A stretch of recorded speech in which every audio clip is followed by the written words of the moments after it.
Good morning children. എല്ലാവരും സന്തോഷത്തിലല്ലേ? എന്താണ് സന്തോഷത്തിന് കാരണമെന്ന് ടീച്ചർ പറയട്ടെ?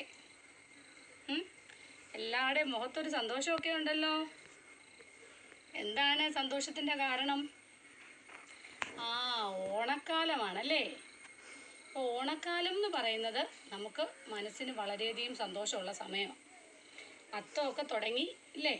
അപ്പം അത്തം പത്തോണം എന്നാണ് പറയുന്നത് അല്ലേ? അപ്പം അത്തം തുടങ്ങിക്കഴിഞ്ഞാൽ നമ്മൾ എന്തു ചെയ്യും? അത്തപ്പൂ ഇടാൻ തുടങ്ങും. 10 ദിവസവും വീടിൻ്റെ മുറ്റത്ത് നല്ല കളമൊക്കെ വരച്ച് കിട്ടാവുന്ന പൂക്കളൊക്കെ ശേഖരിച്ച് നമ്മൾ എന്തു ചെയ്യും? അത്തപ്പൂവ് ഇടും. അപ്പം എല്ലാവരും അത്തപ്പൂവൊക്കെ ഇട്ടോ? Very good. അപ്പോൾ നമുക്കിപ്പോൾ അറിയാം, നമ്മുടെ ഇപ്പോഴത്തെ ഒരു സിറ്റുവേഷൻ എന്ന് പറഞ്ഞാൽ നമുക്ക് പുറത്ത് പോയി പൂക്കളൊന്നും വാങ്ങിക്കൊണ്ട് വന്നിട്ട് ഇടാനൊന്നും കഴിയില്ല അല്ലേ? അപ്പോൾ നമ്മൾ എന്ത് ചെയ്യുക? നമ്മുടെ പരിസരത്തുള്ള പൂക്കളൊക്കെ ശേഖരിച്ച്, ഇലകളും പൂക്കളും ഒക്കെ ശേഖരിച്ച് നമുക്ക് എന്ത് ചെയ്യാൻ പറ്റും? അത്തപ്പൂവൊക്കെ ഇടാനായിട്ട് പറ്റും അല്ലേ? അപ്പോൾ കുഞ്ഞുങ്ങളൊക്കെ എല്ലാവരും അത്തപ്പൂവൊക്കെ ഇടണേ. ഹാപ്പി ആയിട്ടിരിക്കണം കേട്ടോ. അപ്പം ഓണം എന്ന് പറയുന്നത് കേരളീയരുടെ ദേശീയോത്സവമാണ്, അത് നമുക്കറിയാം അല്ലേ? അപ്പോൾ പഴയ കാലം മുതലേ കേരളത്തിലെ വിളവെടുപ്പ് മഹോത്സവമായിട്ടായിരുന്നു ആഘോഷിച്ചിരുന്നത്? ഓണം ആഘോഷിച്ചിരുന്നത്. അതൊക്കെ നമുക്കറിയാം.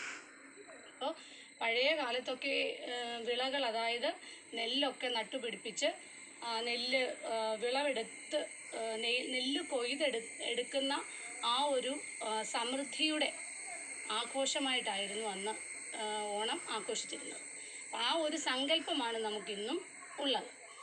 ഇന്ന് നമുക്കറിയാം, വയലുകളൊക്കെ വെട്ടി നിരത്തി വീടുകളും വലിയ ഫാക്ടറികളും അല്ലേ, സ്ഥാപനങ്ങളൊക്കെ നിർമ്മിച്ചത് കാരണം നമുക്ക് വയലുകളുടെ എണ്ണമൊക്കെ വളരെ കുറവാണ് അല്ലേ? പഴയ കാലത്തെന്ന് പറഞ്ഞാൽ മിക്കവാറും ഉള്ള വീടുകളിലൊക്കെ അവർക്ക് കൃഷിസ്ഥലം, അതായത് വയലൊക്കെ ഉണ്ടാവും. അവിടെ നെൽകൃഷി ധാരാളമായിട്ടുണ്ടാവും. ഈ നെല്ലൊക്കെ നട്ടിട്ട് എന്ത് ചെയ്യുന്നറിയാമോ? അത് പാകമാവുമ്പോൾ അത് കൊയ്തെടുത്തുകൊണ്ട് വന്ന് അത് മെതിച്ച്, അന്ന് കൊയ്യാനൊക്കെ ഒത്തിരി ആളുകളെ കിട്ടും. മെതിച്ച് അത് വെയിലത്തിട്ട് ഉണങ്ങി, അല്ലെങ്കിൽ അത് എന്നിട്ട് വലിയ ചെമ്പിനകത്തൊക്കെ ഇട്ട് വെള്ളം ഒഴിച്ച് തിളപ്പിച്ച് പുഴുങ്ങി, പിന്നീട് അത് പരമ്പെന്ന് പറയുന്നൊരു സംഭവമുണ്ട്, പായ പോലെ മുറ്റത്തിങ്ങനെ വിരിച്ചിടുന്ന. അപ്പോൾ അതിലിങ്ങനെ നിരത്തിയിട്ട് എല്ലാം ഉണങ്ങി, പിന്നെ നമ്മൾ അന്ന് പഴയ കാലത്തൊക്കെ മുത്തശ്ശിമാരൊക്കെ എന്ത് ചെയ്യും? ഉരലും ഉലക്കയും വെച്ചിട്ട് ഈ നെല്ല് കുത്തി അരിയെടുത്ത് ചോറ് വെച്ചാണ് ഉണ്ണുന്നത്. ആ ചോറിനൊക്കെ ഭയങ്കര ടേസ്റ്റായിരുന്നു. കാരണം ഇന്നത്തെ പോലെ വിഷമയമായിട്ടുള്ള അരിയൊന്നും അല്ല അന്ന് നമുക്ക് കിട്ടുന്നത്. നല്ല പ്യുവറായിട്ടുള്ള, നല്ല എന്താ പറയുക, ഹെൽത്തി ആയിട്ടുള്ള ഭക്ഷ്യവസ്തുക്കളായിരുന്നു അന്ന് നമുക്ക് ലഭിച്ചിരുന്നത്. നമുക്കറിയാം, നമ്മളെല്ലാം കടകളിൽ നിന്ന് വാങ്ങുക അല്ലേ? കൂടുതലും കെമിക്കലൊക്കെ യൂസ് ചെയ്തുകൊണ്ട്, കാരണം ചീത്തയാവാതിരിക്കാനൊക്കെ കെമിക്കലൊക്കെ യൂസ് ചെയ്ത പല ഫുഡ് ഐറ്റംസാണ് നമുക്കിന്ന് കിട്ടുന്നത്. അപ്പോൾ അങ്ങനെ സമൃദ്ധിയുടെ ഈ സമയത്ത് എല്ലാവരും സന്തോഷിച്ചിരിക്കുക അല്ലേ? അപ്പോൾ നമുക്കിനി ഓണക്കാലം വരാൻ പോകുന്നു. ഇപ്പോൾ ഓണത്തിന് അവധിയൊക്കെ കിട്ടുന്നുണ്ട് അല്ലേ? അപ്പോൾ അതൊക്കെ ഒരു സൈഡിൽ നമുക്ക് പഠിക്കാനുള്ളത് നമുക്ക് ഫസ്റ്റ് പ്രിഫറൻസ് ടീച്ചർ പറഞ്ഞിട്ടുണ്ട്. എന്തിനാണ് കൊടുക്കേണ്ടത്? പഠനത്തിനാണ് അല്ലേ? അപ്പോൾ നമുക്ക് പഠനത്തിനുള്ള സമയം നമ്മൾ അതിനു വേണ്ടി മാത്രം മാറ്റിവെക്കണം. അതിനുശേഷമായിരിക്കണം നമ്മുടെ മറ്റ് ആഘോഷ പരിപാടികൾ ഒക്കെ നടത്തേണ്ടത്. പിന്നെ ടീച്ചർ ഒരു കാര്യം കൂടി സൂചിപ്പിക്കട്ടെ. ഓണാവധി ഉണ്ട്. ഓണാവധി കഴിഞ്ഞ് വരുമ്പോൾ നമുക്ക് ഓണം എക്സാം ഉണ്ടാവും കേട്ടോ. എല്ലാവർക്കും എല്ലാ വിഷയത്തിൻ്റെ എക്സാം ഉണ്ടാവും. അപ്പോൾ എല്ലാവരും എന്ത് ചെയ്യുക? മടി കൂടാതെ എല്ലാം പഠിച്ചു വെക്കണം. ഓണം കഴിയുമ്പോഴത്തേക്ക് നമുക്ക് എക്സാം ഉണ്ട്. എക്സാമിനെല്ലാം ഫുൾ മാർക്ക് വാങ്ങാനായിട്ട് എല്ലാവരും എല്ലാ വിഷയങ്ങളും പഠിച്ച് വയ്ക്കുക. അപ്പോൾ നമ്മൾ കഴിഞ്ഞ ക്ലാസ്സിൽ പഠിച്ചതൊക്കെ ഓർമ്മയുണ്ടോ എല്ലാവർക്കും? നമ്മൾ എന്തൊക്കെയാണ് പഠിച്ചത്? അപ്പോൾ കഴിഞ്ഞ ക്ലാസ്സിൽ വരെ ടീച്ചർ പഠിപ്പിച്ചതെല്ലാം എല്ലാവരും പഠിച്ചോ? നോട്ട്സ് എല്ലാം കംപ്ലീറ്റ് ചെയ്തോ? പഠിച്ചോ എന്ന് വിശ്വസിക്കുന്നു ടീച്ചർ കേട്ടോ. അതുപോലെ ടെക്സ്റ്റ് നന്നായിട്ട് വായിക്കണം എല്ലാവരും. ടെക്സ്റ്റ് വായിക്കുന്നുണ്ടെന്നും ടീച്ചർ വിചാരിക്കുന്നുണ്ട്. അപ്പോൾ നമുക്ക് ഇന്നത്തെ ക്ലാസ്സിൽ നമുക്കിന്നിനി പഠിക്കണ്ടേ? നമുക്ക് ഇന്നത്തെ ക്ലാസ്സിലേക്ക് കടക്കാം. അപ്പോൾ എല്ലാ കുഞ്ഞുങ്ങൾക്കും നല്ല ഒരു ഓണക്കാലം, നല്ല ഒരു ഓണം ആശംസിച്ചുകൊണ്ട് നമുക്ക് ഇന്നത്തെ ക്ലാസ്സിലേക്ക് കടക്കാം. अरे बच्चे, याद है पिछली कक्षा में हमें कौन सा पाठ पढ़ा? कौन सी कविता पढ़ा? हाँ, हरीश निगम नामक कवि द्वारा लिखित मामी कहाँ हमारी नामक कविता हमें पिछली कक्षा में पढ़ी है ना। इसमें कवि क्या कहते हैं, इसमें कवि एक छोटे लड़के के माध्यम से चंदा मामा से और मून से चंद्रमा से बातचीत करती हैं। चंद्रमा से लड़के ने क्या पूछते हैं, हाँ बोलिए। चंदा मामा हमारी मामी कहाँ हैं, तुम रोज अकेले आते हैं और मामी को ना लाते हैं, उसकी कारण क्या है, उसकी क्या कारण है, बताओ ना मामा, तुम क्यों हमारी मामी को ना लाते हैं। इसके बारे में लड़के ने चंदा मामा से और चंद्रमा से पूछते हैं और बच्चे ने अंत में पूछते हैं कि ठीक समय पर उनकी तैयारी नहीं होती है, उसी कारण क्यों तुम उसको नहीं लाते हो। बाकी भाग നോക്കിക്കേ। या वो मस्त कलंदर है, परियों जैसी सुंदर है, सोच रहे तुम लग जाएगी उनको नजर हमारी, देख रहे कब से रास्ता सपनों का खोले बस्ता, कभी किसी दिन हमें दिखा दो मामी प्यारी प्यारी। बच्चे ने फिर कहते हैं यहाँ वो मस्त कलंदर है, या कहीं उस मामी और हमारी मामी मस्त कलंदर है, बड़ी बड़ी सुंदर है, परियों जैसी सुंदर है। परी मीन्स ഏഞ്ചൽ, മാലാഖയെ പോലെ എന്താണ് മനോഹരിയാണോ, അത്രയ്ക്ക് മനോഹാരിത ഉള്ളത് കൊണ്ടാണോ മാമ കൊണ്ടുവരാത്തത്।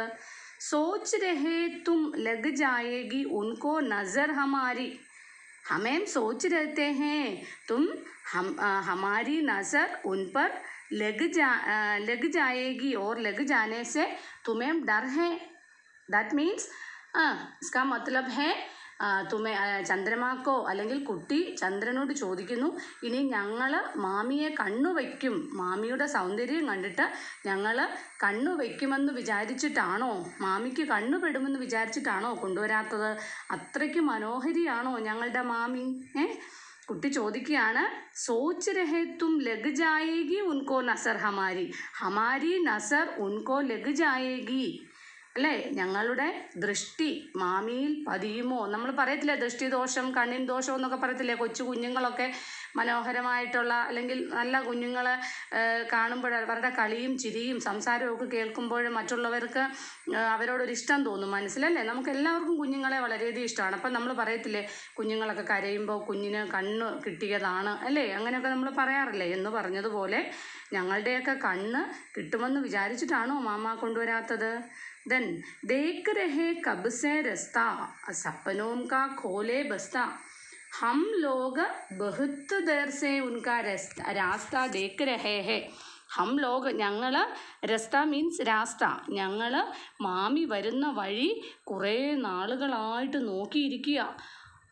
എന്താണ് സപ്പനോം കാ ഖോലെ ബസ്ത, हमने तो यही सोचा था कि आप किसी दिन मामी को लेकर आएंगे, कभी किसी दिन हमें दिखा दो मामी प्यारी प्यारी, हमें सोच रहा है, ഞങ്ങൾ ചിന്തിക്കുന്നത് ഇതാണ്, किसी भी एक दिन तुम मामी को लेकर आएंगे और हम लोग उन्हें देखेंगे, അല്ലേ। ഞങ്ങൾ വിചാരിക്കുന്നു ഒരു ദിവസം ചന്ദ്രമ അല്ലെങ്കിൽ മാമ മാമിയെ കൊണ്ടുവരും, അങ്ങനെ ഞങ്ങൾക്ക് മാമിയെ കാണാം എന്ന്। और हमारे सपने सच होंगे सपनों का खोले बस्ता, ഞങ്ങളുടെ സ്വപ്നത്തിൻ്റെ ആ പൂട്ടൊന്ന് തുറക്കട്ടെ, ഞങ്ങളുടെ സ്വപ്നം സാക്ഷാത്കരിക്കട്ടെ, ഒരു ദിവസം താങ്കൾ മാമിയെ കൊണ്ടുവരും എന്ന് തന്നെ ഞങ്ങൾ ചിന്തിക്കുന്നു, അങ്ങനെ തന്നെ സംഭവിക്കട്ടെ, അല്ലേ। ദേഖ് രഹേ കബ് സേ രാസ്ത സപ്പനോം കാ ഖോലെ ബസ്ത, അല്ലേ, ബസ്ത മീൻസ് ബാഗ് എന്നാണ്, സ്കൂൾ ബാഗ് അല്ലേ. സ്വപ്നങ്ങളുടെ ആ ബാഗ് ഒന്ന് തുറന്ന് മാമിയെയും കൊണ്ട് വരുന്നത് ഞങ്ങളൊന്ന് കാണാൻ ഞങ്ങളിങ്ങനെ ചിന്തിച്ചുകൊണ്ടിരിക്കുകയാണ്. കഭി കിസി ദിൻ മാമിക്കോ ലേക്കർ ആയെങ്കെ ഓർ ഹം ലോഗ് ഉനെ ദേഖ് പായെങ്കെ ഓർ ഹമാരെ സപ്നെ സച്ച് ഹോങ്കെ. അങ്ങനെ ഞങ്ങളുടെ സ്വപ്നം സത്യമായി തീരട്ടെ എന്നാണ് കുട്ടി അവരോട് പറയുന്നത്. അപ്പോൾ ഒന്നുകൂടെ നോക്കിക്കേ, ഇന്ന് നമ്മൾ പഠിച്ച ആ ലൈൻസ്. യാവോ മസ്ത് കലന്തർ ഹേ പരിയോം ജയ്സി സുന്ദര ഹേ എന്ന് പറഞ്ഞാൽ എന്താണ്? അത്രയ്ക്ക് മസ്ത് മീൻസ് മത്തു പിടിപ്പിക്കുന്ന ലഹരിയുള്ള അല്ലെ അത്രയ്ക്ക് മനോഹാരിതയുള്ളവളാണോ? പരിയോം ജയ്സി സുന്ദര ഹേ, മാലാഖയെ പോലെ സുന്ദരിയാണോ മാമി? സോച്ച് രഹേ തും ലഗ് ജായേഗി ഉൻകോ നസർ ഹമാരി. നസർ ദൃഷ്ടി, ഞങ്ങളുടെ കണ്ണ് മാമിയിൽ പെടുമെന്ന് താങ്കൾക്ക് ഭയമുണ്ടായിട്ടാണോ? ദേഖ് രഹേ കബ്സേ രസ്ത സപ്പനോം കാ ഖോലെ ബസ്ത കഭി കിസി ദിൻ ഹമേം ദിഖാദോ മാമി പ്യാരി പ്യാരി. ഏതെങ്കിലും ഒരു ദിവസം ഞങ്ങളെ ഒന്ന് കൊണ്ടുവന്ന് കാണിക്കണേ ചന്ദാമാമ, ഞങ്ങളുടെ മാമിയെ, മനോഹരിയായ വളരെ സുന്ദരിയായിട്ടുള്ള ആ മാമിയെ ഞങ്ങളെ ഒരു ദിവസം ഒന്ന് കൊണ്ടുവന്ന് കാണിക്കണേ എന്ന് കുട്ടി ആരോട് പറയുകയാണ്? ചന്ദ്രമായോട് അല്ലെ ചന്ദ്രനോട് പറയുകയാണ്. അപ്പം നമുക്ക് ഒന്ന് ആദ്യം തൊട്ട് ഞാൻ ഒന്നുകൂടെ ഒന്ന് വായിക്കാം, നന്നായിട്ട് ശ്രദ്ധിക്കുക. ഒന്നുമില്ല, സിമ്പിളായിട്ടുള്ള ഒരു പോയമാണ്. നോക്കിക്കേ അപ്പോൾ നമ്മൾ ഇതിനകത്ത് നിങ്ങളോട് ഇതിൻ്റെ ലൈൻസിൻ്റെ അർത്ഥം എഴുതാനായിട്ട് ചോദിക്കും, ഭാവാർത്ഥം എഴുതാനായിട്ട് പരീക്ഷയ്ക്ക് ചോദിക്കാം. അപ്പോൾ ഇത് നന്നായിട്ട് വായിച്ച് പഠിക്കുക. അപ്പോൾ ഇൻട്രൊഡക്ഷനൊക്കെ കൊടുക്കുമ്പോൾ നമ്മൾ എങ്ങനെയാണ് കൊടുക്കേണ്ടത്? ഹരീഷ് നിഗം ദ്വാര ലിഖിത മാമി കഹാം ഹമാരി കവിത സെ ലീ ഗയി ഹേ പ്രസ്തുത് പങ്ക്തിയാ. ഇതിനകത്ത് എന്താ പറയുന്നത്? പ്രസ്തുത് പങ്ക്തി മേ कवि ने एक छोटे लड़के के माध्यम से चंद्रमा से बातचीत करते हैं. देखिए, चंदा मामा मामी कहाँ हमारी, रोज अकेले आते हो, मामी को ना लाते हो, सच्ची सच्ची बात बताओ, ऐसी क्या लाजारी, क्या वो भोली भाली है, शायद नखरे वाली है, या फिर उनकी ठीक समय पर होती ना तैयारी. यावू मस्त कलंदर है परियों जैसी सुंदर है, सोच रहे तुम लग जाएगी उनको नज़र हमारी. देख रहे कब से रास्ता सपनों का खोले बस्ता, कभी किसी दिन हमें दिखा दो मामी प्यारी प्यारी. അപ്പം മനസ്സിലായല്ലോ? ഞാൻ ഒന്നുകൂടെ വായിച്ചപ്പോൾ എൻ്റെ ലൈൻസിൻ്റെ അർത്ഥമെല്ലാം മനസ്സിലാവുന്നുണ്ടല്ലോ. അപ്പോൾ ഇത് നന്നായിട്ട് വായിച്ച് പഠിക്കുക, മനസ്സിലാക്കും. ഓരോ ലൈൻസും വായിക്കുമ്പോൾ അതിൻ്റെ മീനിങ്സ് മനസ്സിൽ വരുന്നുണ്ടോ, തനിയെ ഇതിൻ്റെ അർത്ഥം എഴുതാൻ കഴിയുന്നുണ്ടോ എന്ന് ചിന്തിക്കുക. കേട്ടല്ലോ?